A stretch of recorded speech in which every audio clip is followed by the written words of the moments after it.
Alright, TTC, BBN, what's going on? Well, once again, we pull ourselves out of the jaws of defeat.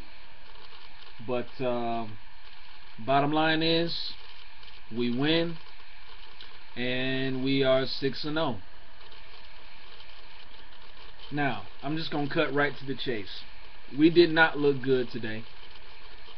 I think we've looked probably the most offset we've looked in a long time. Or not in a long time, I should say. Out of the past few games, this was probably the most off that we looked.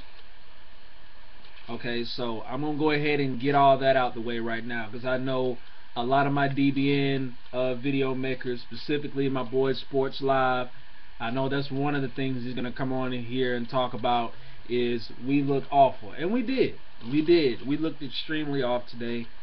But, you know, the bottom line is we found a way to win. And really that's all that counts. There were some huge mistakes made. Again, we could have very easily lost. But then again, give credit the Oakland Raiders, man. I mean, you few Oakland Raider video makers out there, I mean, I know I had my little fun and I made my little jokes and stuff about y'all, but I give y'all team nothing but kudos, man, with a capital K. Like, y'all came out and y'all really took us off of our feet, like literally. Like, y'all almost pulled off the upset, man, and y'all very well could have, you know, cause we looked like complete poo-poo today. I mean, we really did.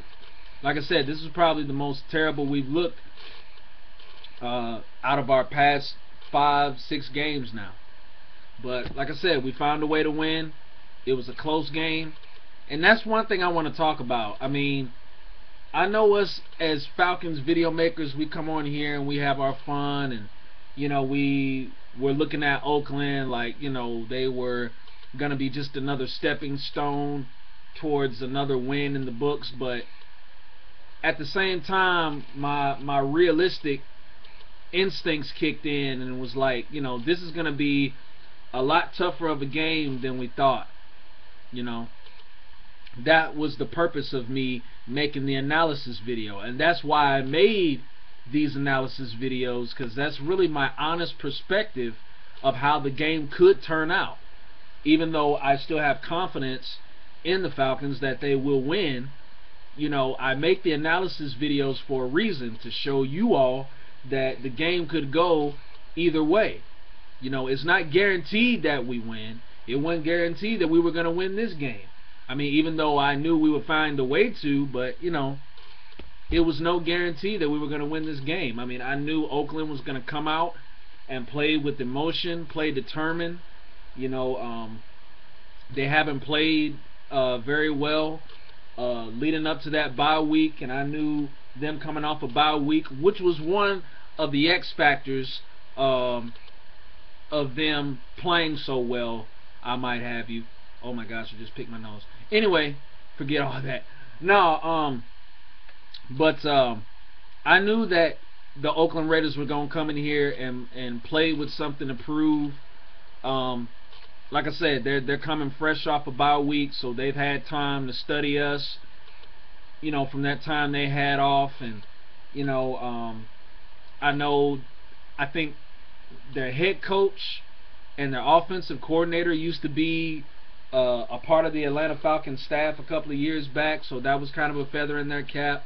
So, you know, I mean, like I said, the Oakland Raiders came out and played with a purpose today. So I just want to give, you know, my kudos and tip my hat, so to speak, to the Oakland Raiders and the Oakland Raider video makers, dude. I mean, y'all could have easily upset us today, you know, but we just, again, like we've been doing these past couple of weeks, you know, we've dug deep down in our gut, and we've showed that resilience, and we've showed that courage and that fight, you know, to not give up and to find a way to win the game. And you know, that's what good elite teams do, you know, and that's what we did. You know, I'm not saying that you know, I'll put it like this.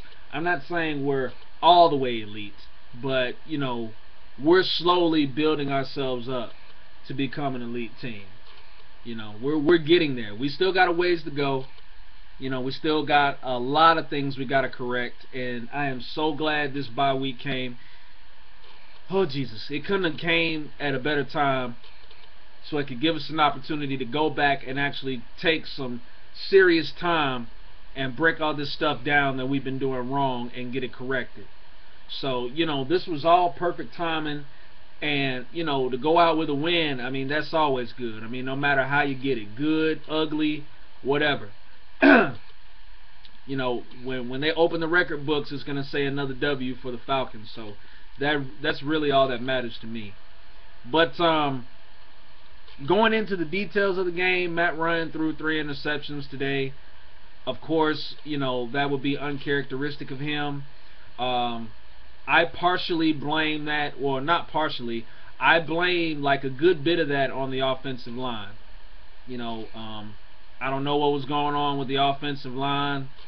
You know, I said in my analysis video that the 2 main guys you had to keep an eye out on was Richard Seymour and Tommy Kelly.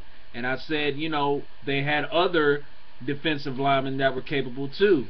You know, and obviously they didn't do a good enough job of holding them at bay so Matt could get the ball out. So as an end result of that, he throws 3 interceptions. Now, I'm going to take one thing back that I just said. Okay, maybe 1 out of those 3 interceptions was Matt's fault. Matter of fact, I'll say 2. 2 out of 3 of those were Matt's fault. But that last one, that could have been avoided. I mean, seriously, O-line, come on. I don't know what y'all guys are doing. Y'all been playing well all up to this point. You know, don't start taking a nap now. Now is not the time to be sleeping, especially in this part of the season. Now is not the time to be sleeping. Trust me. Trust me. Now is not the time to be sleeping. But yeah, the offensive line, you know, they did a really poor job today. But, you know, they did what they had to do towards the end of the game to set us up for that field goal. So that was probably the only positive that came out of that. But for the most part, the O-line did not put up a good effort today. If there's any part of this offense that needs this bye week the most, it's the offensive line. So I'm glad, I am really glad the bye week is happening this upcoming week, because yeah, the offensive line, y'all really need to get together with each other over the bye week and look at this film and see what is going on with the pass protection and the run blocking, because it is just ridiculous. It is so ridiculous. There is no way you can tell me that Michael Turner shouldn't have got at least, if not like a gaping hole, at least a crease. There's no way you can tell me that. Michael Turner should have at least got a crease, some creases today. And, you know, I saw some really good rushing lanes that could have opened up for Turner in the game. But, you know, like I said, if there's any part of this offense that really needs this bye week, it's the offensive line. Seriously though. Now, as far as the receivers and everything goes, you know, they did pretty good, but you know, they were off today too. I don't know what was going on. That was really surprising to see Tony Gonzalez drop some passes. I mean, I know it happens, but you know, that's just not like him, you know, to drop that many passes. I know Quiz dropped the pass. He's one of our best receiving running backs alongside Jason Snelling. Michael Turner is improving with his catching, but let's be honest, Jason Snelling and Jaquiz Rogers, there are 2 best receiving running backs. But yeah, like I said, it was really surprising to see Quiz drop a pass, because he usually doesn't drop any passes. He normally catches everything that's thrown to him. So, you know, we definitely gotta get that straight, because we cannot have that happening. especially with this second half that's coming up for us and these teams that we're going to play, which is some really good run defenses. At least most of them are. So yeah, we really got to get this stuff straight. But yeah, what else? Oh yeah, again, going back to the offensive line, Tyson Clabo. What the heck is going on, man? Seriously. I mean, like, I didn't gave you the benefit of the doubt, man, but I mean, you're really about to get me hot at you, because there is no way we should have not gotten, what was that, an 80-yard deep, what was that, an 80-yard play, the Roddy White on that deep ball that would have got us at least to the goal line, if not the red zone, and we could have put some points on the board there. There's no way. So Tyson Clabo, you definitely need to get your ish together, for real, and you definitely need to wake up. And you're supposed to be a leader on the team too. Come on, Clabo. Seriously now. Seriously. Let's see what else. As far as the defense goes, it's not really too much I could say that's bad about the defense, other than I know they blew that one coverage when Carson Palmer launched that deep bomb, the Denarius Moore, and of course, you know, the touchdown pass. I know everybody's going to come out and talk about the run defense, but I believe we just have to be patient, and, you know, that's just going to improve week to week. That's just a week-to-week thing, because, I mean, you could talk about the run defense all you want, but, I mean, let's just face it, some of these teams have some darn good running backs. Darren McFadden is no joke, okay? He may play for the Oakland Raiders, but that guy is no joke. Like, seriously. That guy has got some speed, man. And I give our defense credit anyway, because we were tackling the dude. It's just he's that darn strong and was able to, you know, swat us off of him and continue running. I mean, he's just a tough runner. I mean, you know, he's one of those Marshawn Lynch, Brandon Jacobs type runners. You know, he's just real physical. He likes the contact, and he could get, you know, yards after contact. So, I mean, there's really nothing you can do about that. But at the same time, you know, I felt like he shouldn't have gotten those bigger holes as he did. Now, we were able to stop him when it mattered the most. That was the good thing. But I felt like most of the time we could have avoided him getting those big chunks of yardage. And also, you know, even the backup, what was his name? Marvin Goodson, I think that was his name.